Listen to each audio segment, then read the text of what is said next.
A lot of information has been coming out about East Palestine, Ohio, and it is interesting because they've been beta testing the biometric system, which is the digital ID, and that was in October.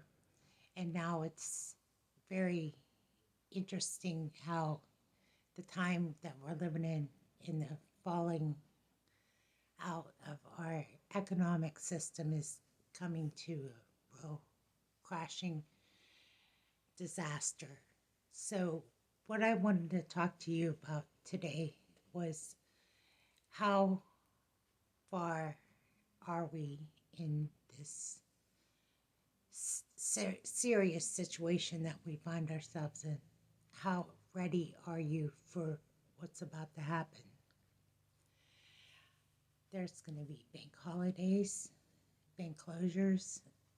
Uh, there's an organization that just filed bankruptcy. It's one of the top, largest corporations in the United States, maybe in the world. Uh, they're collapsing. I mean, this is getting really ugly. And that was from Watchwoman 65. I was gasping. But I don't want to talk about that right now. Is it too late? No, it's not. You don't have the chip. You don't have the digital ID yet. You're not in the system. And right now, that is a good thing. And the thing is, it's been tested and beta tested, and everything that is going on is all a beta test. As you can see, what's going on in Ukraine, it's horrific. The deaths of all the children in Russia by Ukrainian soldiers today was just the red line for Putin.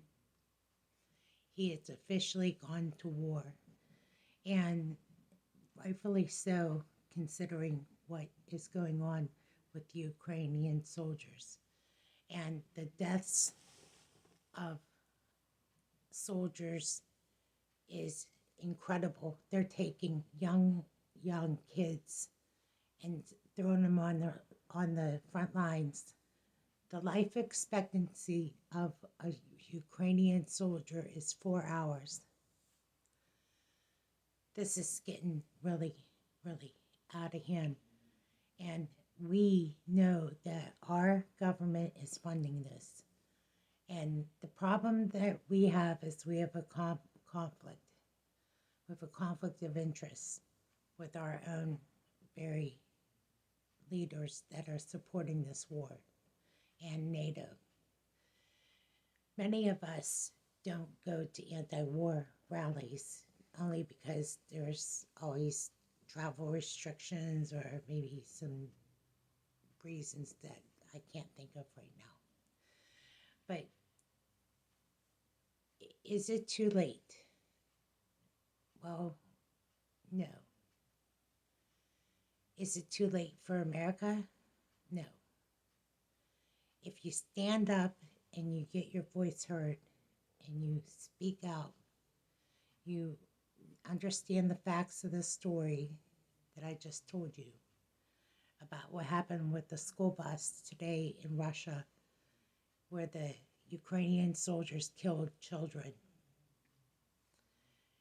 You start to wonder what's really going on in Ukraine with the Ukrainian soldiers. And the thing is that now Selective Services is now recruiting men at the age of 20, as of 2023, for duty, service, and basically ready to be trained to serve in Ukraine. Do you have a 20-year-old or a 21-year-old? I do. And I don't want him to go. And I hope and pray his disability exempts him from service. said a lot here. I gotta calm down. I just want you to know that there is a lot going on in the war front. And the thing is that Americans must stand up and be voice their concerns. The problem is that we got a police state and we have no way to voice our concerns without it getting to that, red line, you know. So we got to be very careful with what we say and what we do. All I can tell you is that these are the facts of the story.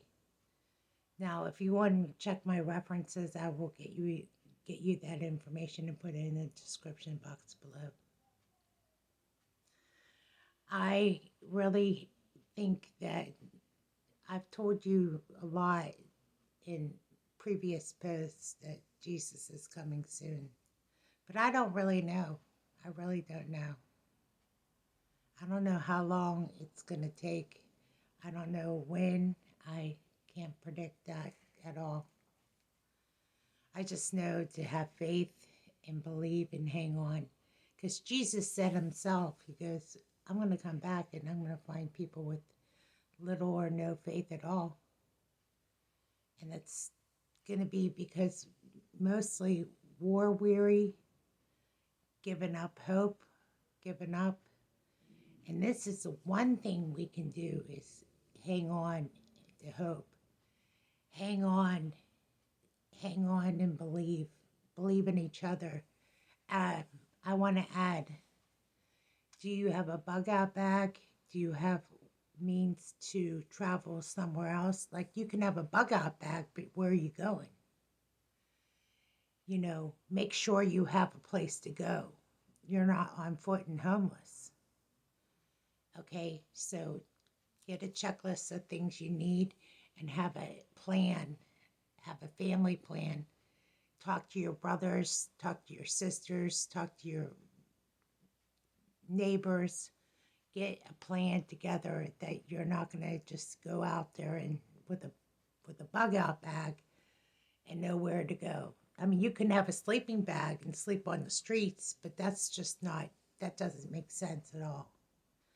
Okay, I said this for a couple reasons. I wanted to make sure that you understood that this was so important that this post be posted. And I hope you listened and I hope you got whatever information you needed from this. And I thank you for your time. God bless.